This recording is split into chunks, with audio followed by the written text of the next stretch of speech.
Hey everybody, Alex from SeemsGoodMagic.com here, and we're doing another Fate Reforged Swiss draft. We opened one of the friendly color dragon rares, so I'm almost positive we're slamming this. Let me see what he does. 5 mana, 4/5 flyer, already great.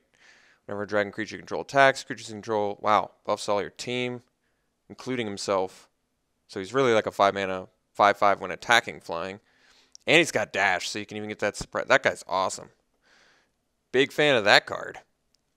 What else is good in here that would be in those colors? So one thing about taking this card is you either are a 2-color deck, or you're splashing for this, which is entirely possible, or you're Mardu. So those are really the 3 options I'm left with by taking this card, which is fine. I don't mind splashing for him if it comes down that way and Mardu's not open, but because there are a ton of good Mardu cards in here. I mean, look at all the Vaultbreaker, Champion, Advantage is playable, Dragonfire is great, Dragonbell Monk is great, Typhoid Rats is playable. All sorts of cards that are on color with taking Kolagon. And then we're past Shu Yun, the Silent Tempest, who is similarly very good. Could actually, all right, I could actually take the Shu Yun. Hear me out. I take it, and then I'm immediately a 4-color deck, essentially. Because that would mean I go red, blue, splash black, maybe focus on the white. Otherwise, I would have to do Grixis, which is not a combination. I could do the Orc Sure Shot or the Rage Form, both of which are good, but they're not prowess give a guy double strike good. But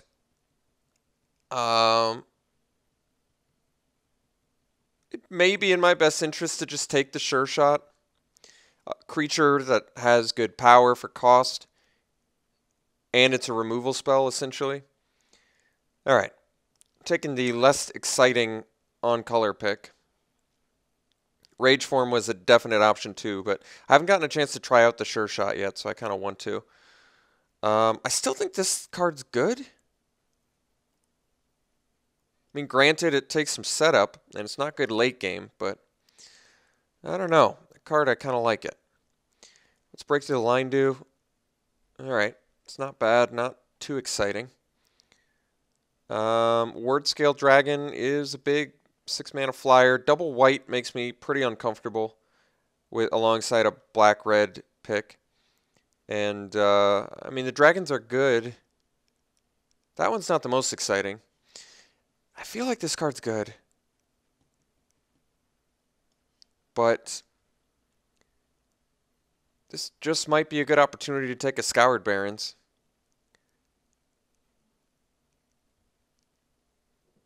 Alright, I'm going to take the Scoured Barrens. I'm not really giving up anything too crazy with it, so. Okay, so friendly fire. Target creature's controller reveals a card at random. I don't like random things. That is cool, but it has too many requirements and it's too expensive. It's one of those cards with huge upsides, but too many downsides to interest me. So here I can take Soul Summons, which would begin to move me more into a black-white deck, which is very good for Mardu. Could also take the Dragonbell Monk, though. Prowess, obviously better in a Jeskai deck, but hard to argue Vigilance. Soul Summons has a chance to hit a couple good creatures, though, in Kolagon especially. And it's a 2-drop. There's also a Grimag Angler, which is a big ol' good finisher card. I think I'm going to take the Monk. I don't know if it's right. I like Vigilance Prowess. I think it's a really good ability mashup. Wow, what's the Noxious Dragon do? Yes, you know, and looking back, yes, I could have taken Ward Scale, which does in fact work with this guy, but this guy doesn't need other dragons to be insane. But I think I will be taking this one. This one destroys creatures when it attacks?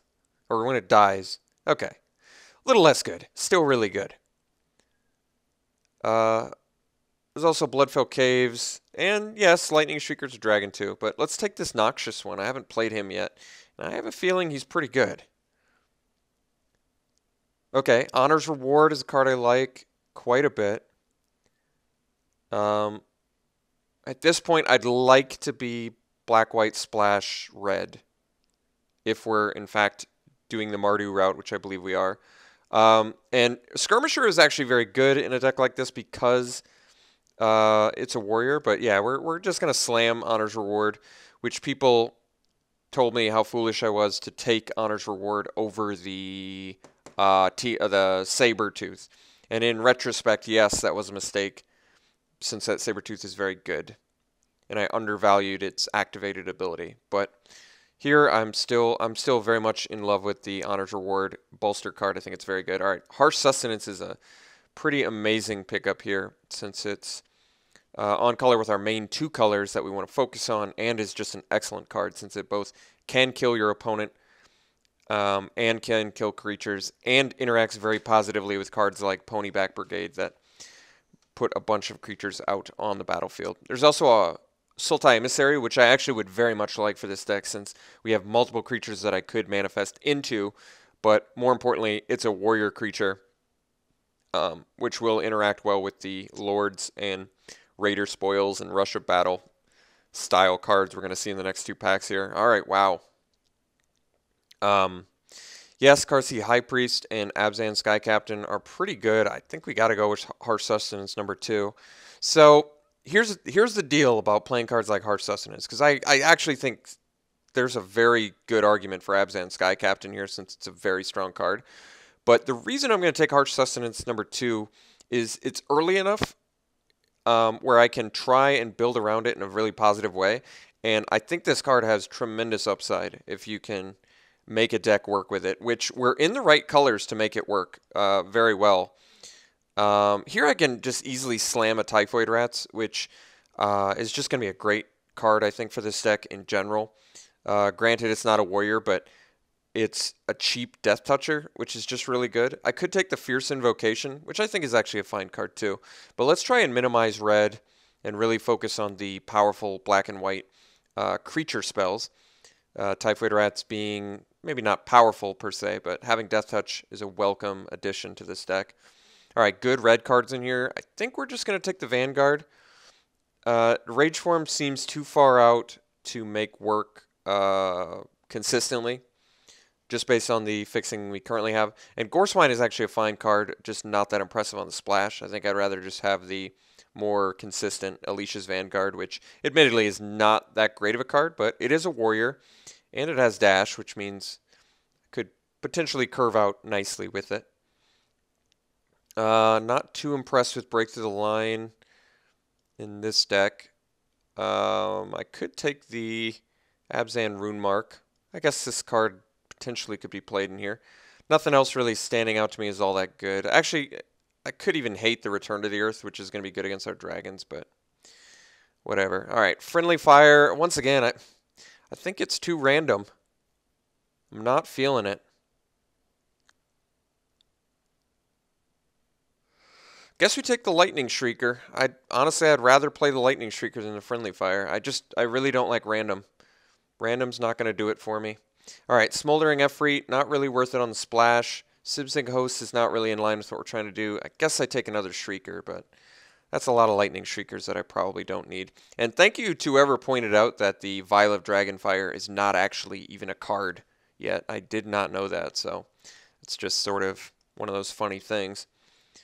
Printed a card that accesses a card that's currently not even in existence. All right, wow, Mardu Ascendancy card opened. Well, I would say, considering we have Harsh Sustenance ×2, yes, that is going to be the pick. Otherwise, Raider Spoils would be just a welcome addition to this deck as well, but Mardu Ascendancy is just too awesome to pass up alongside the likes of Harsh Sustenance. So we are definitely going to try a Mardu beatdown deck, and with Kolagon, I think that could be very successful. Yes, I would love to have Raider Spoils, but I'm not going to complain about a card like Mardu Ascendancy that just is fantastic alongside double Harsh Sustenance. All right, Death Frenzy is going to be a sick one against us, but I'm looking at this Ruthless Ripper, which is just an awesome card in general. There's also Bonkin, which is very good, but I like that you can play Ripper on turn 1 and it's a surprise blocker.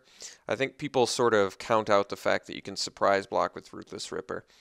Like I mentioned before, Death Frenzy is going to be currently pretty amazing against us, but I'm more interested in picking up cards that we're actually going to play, like Ruthless Ripper. All right, you know, Necropolis Fiend is actually something I can play in this deck, and I probably just pick up here. Granted, it's 9 mana, and we don't have a lot of self-mill, but if I can pick up enough early game, which I'm hoping to do, then you can make early trades and at least get this more like 6 or 7 mana, which should be fine. Otherwise, I mean, the next best pick is probably either a War Shrieker or a Scoured Barons, and those just really aren't the same power level as this granted 9-drop. Doomblast? Jeez, Doomblast is so good. Doomblast is a card that you can honestly splash for.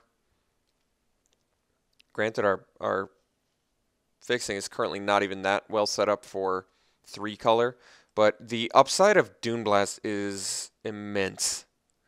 I mean, this card is ridiculous if you can cast it. It's, considering the bomb creatures we already have, I think I'm just taking Doomblast. I mean, look at there's nothing even kind of close to next strongest. Horde Ambusher is an option because it can take care of a blocker. It might be the second strongest. Swift Spear, not even that good on the splash. Salt Road Patrol, not exciting.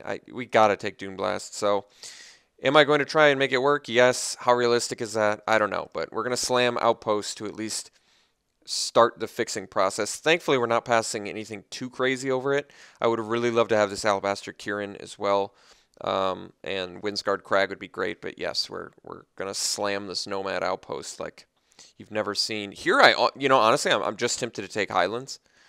Yes, I'm passing another Kirin, which our deck really would want, but and even the Trumpet Blast alongside the Ascendancy is good. But now that we've picked up a Doom Blast, why not get the fixing for it? Because I'm gonna want to play Doom Blast. I don't know why I wouldn't want to play Doom Blast. So let's take Rugged Highlands and pass up a good flyer for a piece of fixing that's going to turn on a ridiculously powerful rare. Here I can take Rite of the Serpent. Admittedly, we look like we're slowing down. I can also take Molting Snakeskin, which is good alongside Typhoid Rats, but let's take the removal here. Okay, so now there's another Trumpet Blast and a Bring Low, and a Rakshasa Secret, which makes our Necropolis Fiend cheaper, but I would say fixing is still priority while we're trying to make a 4-color deck theoretically work here. All right, I'm going to take the Rush of Battle on a hunch that we can get some more warriors. Admittedly, we are currently pretty short on warriors. In fact, we may only have 1, which is not that impressive. But also keep in mind you don't have to have warriors for the Rush of Battle to be good. I can take the Banner. Banner is not really where you want to be when you're trying to be a token-based aggressive deck. But otherwise, I have to take an Attendance, which feels awkward. There's also Inoc Tracker. But I feel like if I take Banner, I don't even have to run a Forest at that point. And it turns off on our good... I guess it doesn't turn on the Lightning Shriekers, so that might pose an issue. But it's just nothing really in that pack I really care about. All right, I can take the Firehoof Cavalry. It's fine alongside the likes of Mardu Ascendancy. Shambling Attendance is a much better card. I don't know how likely it is that I'm playing multiple Delve spells in here. I guess I'll take the Cavalry. It works better with the removal we currently have. All right, Horde Ambusher tabled. We'll take it now. So, all right. Well, I'm taking Summit Prowler. I don't think we're likely to play it. We're definitely competing with somebody for actual good cards on color, which is it's problematic, but we have an actual deck right here, so everything we pick at this point is going to be an upgrade. So what I'm really hoping to do in pack 3 here is find more cheap creatures and immediately find some good upgrades. Abzan Banner is looking less attractive. I think Abzan Runemark is going to be an easy cut. Even the Lightning Shriekers are presumably easy cuts too. Let's find some cheap creatures. Let's take the Watcher of the Roost here. There's also Mystic Monastery, which is fixing, but I want some more cheap-ish creatures. Another Death Frenzy is really not what I want to see either. War Shrieker is an option, but I still kind of want to focus on my black and white and then more of a splash red, splash green. I think that's just going to be easier to make work with consistently. Might actually make the Mystic Monastery a more attractive pick, but we got to up our creature count or else this Mardu Ascendancy is just not going to work. So let's cut the Abzan banner. All right, another card we could theoretically splash for in green. Yeah, it's a pretty good one. There's also Abzan Guide. There's also Blossoming Sands. Our main two colors are black and white, so we could theoretically splash for green and just minimize both red and... I mean, Abzan Guide's good as well, and there's Blossoming Sands. That's tough. I mean, the problem is I want the Blossoming Sands, but I want the Fortress to splash for as well. I think we get... I think we're going to get a little bit greedier here. Might be wrong, but it's tough to deny the value of a 5-mana 5/7. We're looking for early game, but I just don't see it. Like, Despise is fine, but it doesn't work with what we're trying to do. Abzan Guide is fine, and maybe it's arguably a better splash than Ivory Tusk Fortress, because I can at least splash for the guide, and it gives me lifelink. That is true, but I think I'm still taking the Fortress, and maybe the banner gets better now. Another Fortress. That is ridiculous. Here's a Ponyback Brigade. I feel like I actually take the Ponyback Brigade here just because we have double Harsh Sustenance and Kolagon and Rush of Battle. So, yeah, I guess the Ponyback Brigade makes more sense. Another Blossoming Sands. Just so ridiculous here. Maybe I just start moving towards more of an Abzan deck. I could do that. I could actually just move more Abzan, in which case the Ivory Tusk Fortress is going to be better. I mean, yes, Ponyback Brigade is better with the cards we currently have, but I'm not really afraid to start moving towards just a more fatty...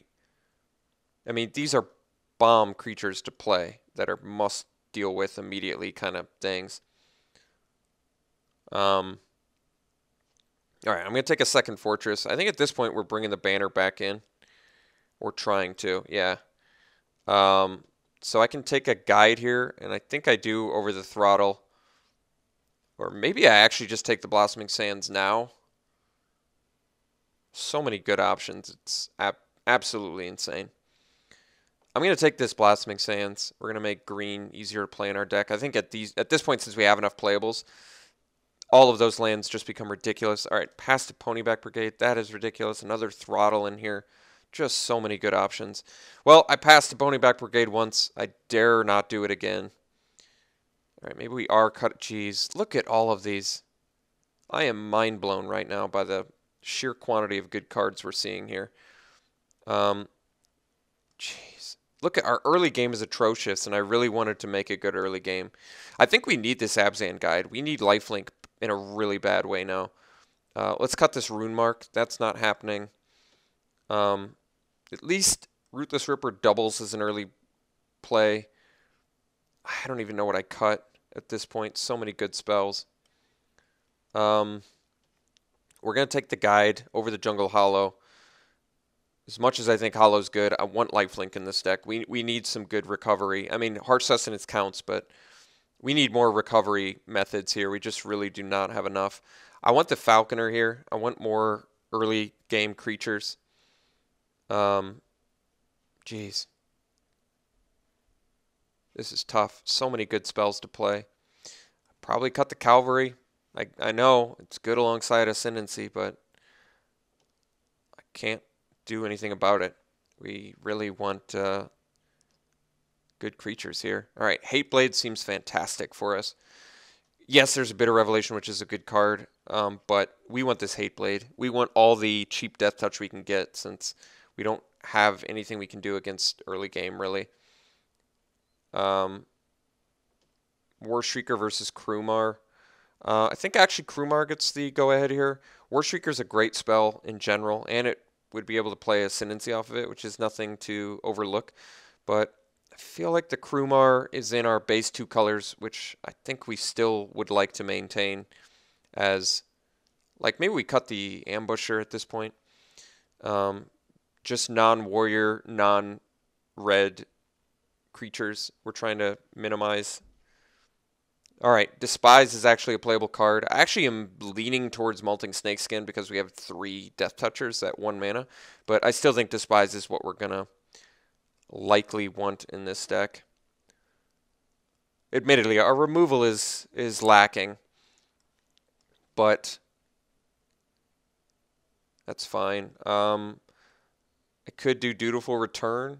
It's an actual reasonable sideboard card to have. Mastodon's a fine card in general. I don't think I really want it for this. We already have a banner. I guess I'll take an Archive. I've sideboarded it before, but I don't think it's really that good of a sideboard in general. All right. So good news about this deck. Good news is we have just amazing win cons. The rares that we have are insane. Bad news. Our early game is atrociously bad. We have so little early game that I'm debating whether Mardu Ascendancy is even worth it, since it's going to just probably end up be a hard to cast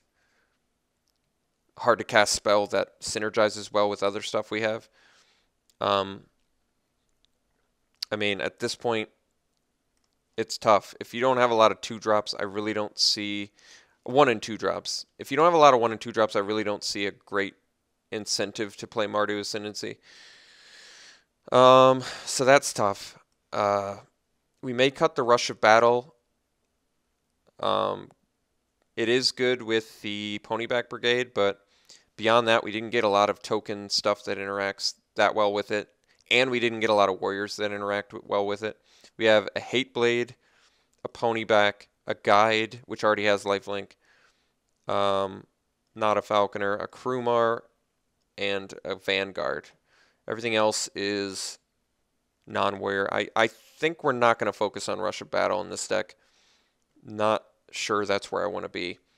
Ascendancy is still on the fence about it. I have to make 2 more cuts. Maybe Despise is an easy cut. It's nice to be able to get rid of an early play from your opponent and get a feel for what you're up against. Like the true value of Despise in this format is the fact that you can sort of predict which morph your opponent has played. There's a lot of value in that. I think the issue is we need our creature count to be so high that I kind of want to cut Despise. Mardu Ascendancy, I'm still willing to keep. I am willing to keep it. The main reason that I'm willing to keep Mardu Ascendancy is that we do have Ponyback Brigade, which it's not like the tokens grant you dudes, but having double Harsh Sustenance and being able to make tokens really does just feel too spicy to pass up on. I could cut the Rite of the Serpent since I do want my creature count to be as high as possible. I don't really want to cut any creatures. Certainly not our lifelink guys, since lifelink just seems really valuable in any matchup just because, well, first we need a lot of creatures.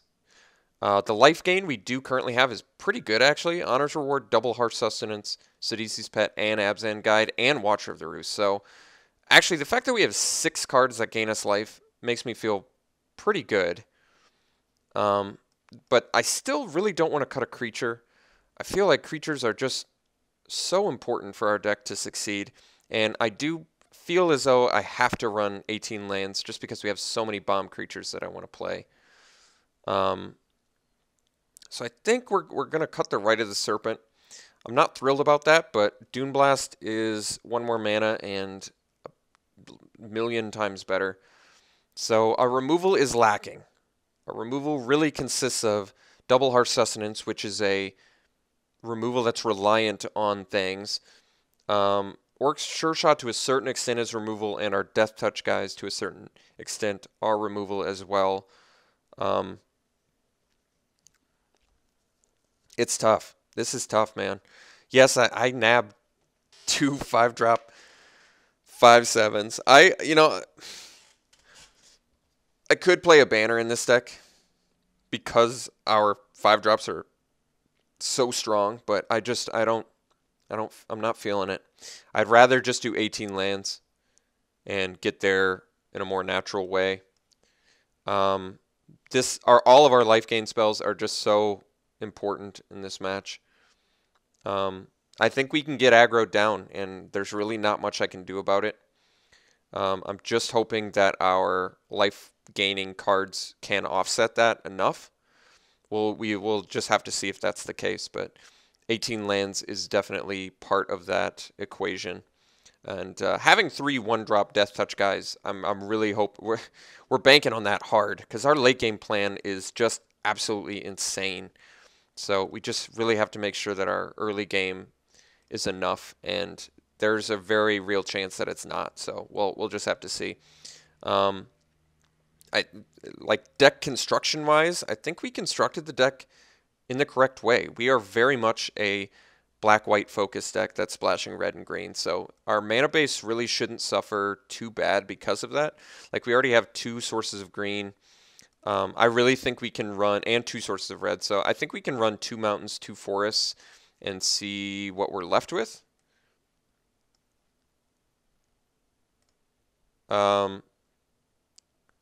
So this would be 7 sources of black and 7 sources of white, and then 4 sources of green, 4 sources of red. Or is that? Oh, it's only, no, it is. No. I did the math wrong. So we're even better than I thought. We are 8 sources of black, 8 sources of white, 4 sources of red, 4 sources of green. This is actually a very good mana base. I think we should be good on making all of our, bomb splash spells work. Admittedly, we're reliant on seeing both a red and green source to really, either a red or a green source to make our most bomb spells work. But if we can, this deck is very good if we can. This deck is very powerful if we can find the right lands. So I very much like this deck. It looks like just a lot of fun if we can play our spells. Yes, mana issues are the main concern, but this is a good looking deck. This is a very good looking deck. So I'm excited to play it. I hope you guys are ready for a ride. I think we're going to find quite a ride with this deck. So we'll see how we do. I'll see you guys round 1.